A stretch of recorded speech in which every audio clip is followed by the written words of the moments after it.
ሩሃማ እባላለሁ። 21 ዓመቴ ነው። በኩላሊት ህመም እየተሰቃየሁ ነው። መውለድ እፈልጋለሁ። ወልጄ መሳም እፈልጋለሁ። 3 ዓመት ሙሉ እየተንከራተትኩ ነው በዚህ በሽታ ምክንያት። እርዱኝ።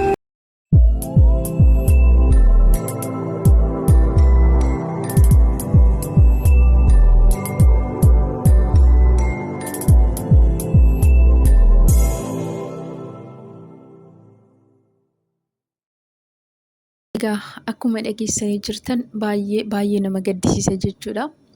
Obboleessi kuni dubartittii kana wajjiniitiin kan wal baran otoo ishiin dhukkuba akkalii dhukkubsattee jirtuuti. Akkasuma immoo gargaarsa yookiin immoo deeggarsa kadhachaa fi konkolaataadhaan otoo marsaa jiranuu akka bareeda kan inni dubbataa jiru jechuudha.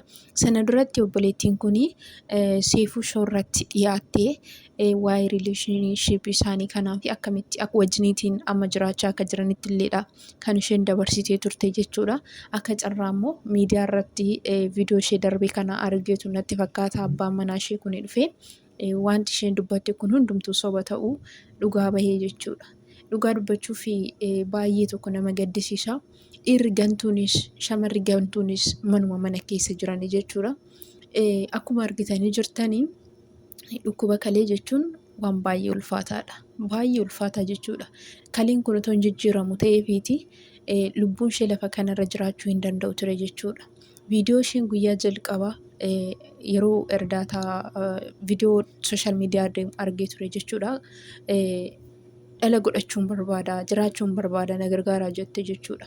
So akka har'a jiraattee lafa kanarra deemtuu fi waaqayyoon gaditti carraa kan kenneef namicha kana yookiin immoo abbaa manaa ishee kana jechuudha. Dhugumatti dhiirri yeroo ammaa kanatti akka kana jechuun ani dubbachuuf hedduu tokko natti ulfaata dhugaa dubbachuudhaa fi bakka naasuun natti dhaga'ames hin beekamu. Maaliif jechuun miti nama kaleessaa sii kennee carraa jireenyaa siif laatee mitiiti. Guyyaa rakkattetti, guyyaa dhiphinaa tokkotti, bakka ati nama of cinaa dhabdetti, bakka ati waan gootu waan fuutu muka qabattu dhabdetti namni dhufee si cinaa dhaabate. Waan biraa siif hin godhiniiti. Maallaqa tokko siif hin kenniniiti. Yaada wayiitiin namni si bira dhaabate. Guyyaa ati dhukkubsattu mana harka qabee kan ol si kaasee gad si deebisu. Guyyaa maallaqa dhabdee rakkattetti oolu jedhee birrii 10 birrii 20 kan si kennee rakkina si oolche. Guyyaa ati waa taatetti cina kee nama dhaabbate akkamitti irraanfachuu hin dandeessu miti. Kaleensaa foon kee keessa taa'ee carraa jireenya argachuu mitiiti sababii nama sanaa jechuudha. Akkamitti nama kana dagachuu dandeessa? Ani amma jireenya koo keessatti guyyaan baay'ee rakkadhee bakka rakkina koo sanatti dhufee aizosh naan jedhe macheef hin dagadhu sammuu koo keessa hin badanne jechuudha. Namni tokko hin badu wanti bara jireenya koo keessatti bakka guyyaan rakkadhee guyyaa hedduu guyyaa rakkadhee nama rakkina koo sanatti dhufee abshiir naan jedhee abshiirii afaanitiin na jajjabeessee na biraa deeme bara koo guutuu dagachuu hin danda'u jechuudha. Kanaafi kuni ani akkam jedhee akkan dubbadhu hedduuma tokko na qaaneessa baay'ee tokko dhugaa dubbachuudhaafi maal yaaddee akkamitti akka isheen akka gochuu kana dandeesse waaqayyo gooftaan haa beeku. Obboleessi kanatu na gaddisiise baay'ee tokko. Amma jechuun haalli inni keessa jiru haala ulfaataa baay'ee akka ta'e akkasuma immoo tokko isheedhaan walii kan itti kan meeshaa manallee gurgureetiin jira harka qullaarran jira amma akkasuma immoo konkolaataatiin nama rukutee kisiirran ture obboleessi ishee xabaqaadha naaf kottu jedheenii naaf argamuu hin dandeenye maatiin ishees dugdana itti galfatanii jedhee haasaa jira jechuudha. Dhugaa dubbachuuf bifa suura cidha isaaniitii fi har'a inni viidiyoo ittiin bahee hojjete iyyuu gaafa argitan baay'ee tokko garaagarummaa guddaa qaba jechuudha. Haala ulfaataa keessa akka jiru fuuluma isaarrayyuu ni beeksisa. Dubartittiin kun immoo erga yeroo tokko tokko waaqi ishee salphisu salphina ishee bakkeetti baasuuf fedhu miidiyaa guddaarra deemtee akka kana yookiin amma kana haasa'uu deemte malee qaanii guddaadha kunumtiyyuu arrabni ishee kuni. Boru jarri kun walitti isaa deebi'anii walittis deebi'uu haa baatanii qaanii guddaadha. Arrabnichi ishee kun inni har'aa kun qaanii guddaadha. Otoo wajjin hin jiraatin wajjin jirra jettee haasoftee wanta immoo raawwattee hojiidhaan hin argisin ani amma nan ga'a jettee sarraba isheetiin dubbatte sun qaanii guddaadha jechuudha. Dhugaa waaqayyo namaa gargaaru bara baay'ee ulfaattuu keessa jirra. waan hedduu dhageenyee waan hedduu arginee jirra. Dhugaa dubbachuuf yeroo tokko tokko jireenya jechuun nama akkamiitu amanamaa? Nama akkamiitis amanuu hin danda'amaa? Waan jedhu wayii keessa kootti na yaachisaanii. Yeroo tokko tokko kun bakka jireenya ko'ummaa wayyaa waan jedhus na yaachisaanii. Egaa Waaqayyo Gooftaan nama haa gargaaru. Namni dhugaa dubbachuuf mucattiin kun yookiin dubartittiin kun haga kana gurbicha kana miitee barashee guutuu aarsaa kaffalaa akka isheen jiraattu qormaata jechuun barashee keessatti gaabbiin jiraattu keessa akka isheen jiraattu amma lubbuu lafa kanarra jiraattutti jechuudha. Waan hojjette tokkotti immoo gatiitti kaffalti.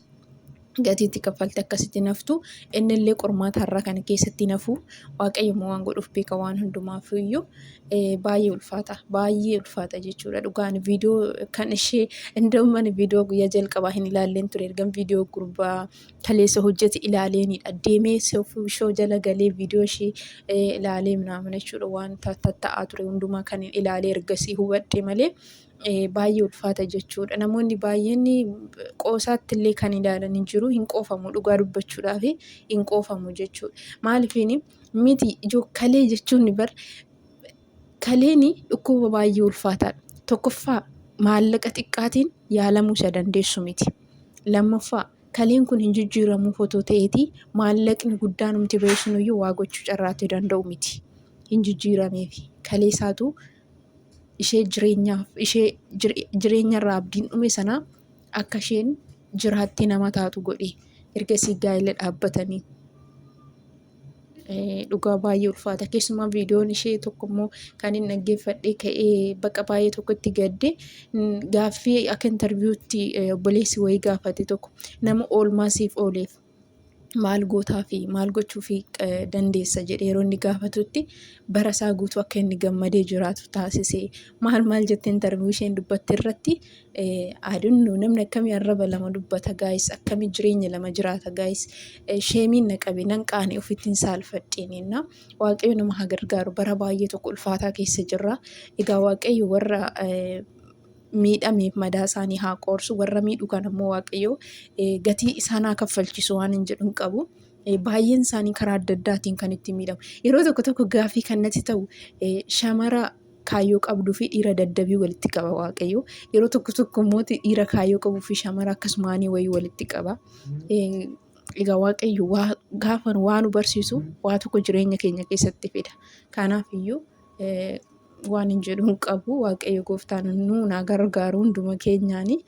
Obboleessa kanaanis Waaqayyo haa gargaaru. Isheefis Waaqayyo laphee ishee haa kennu waan hin jedhu hin jiru.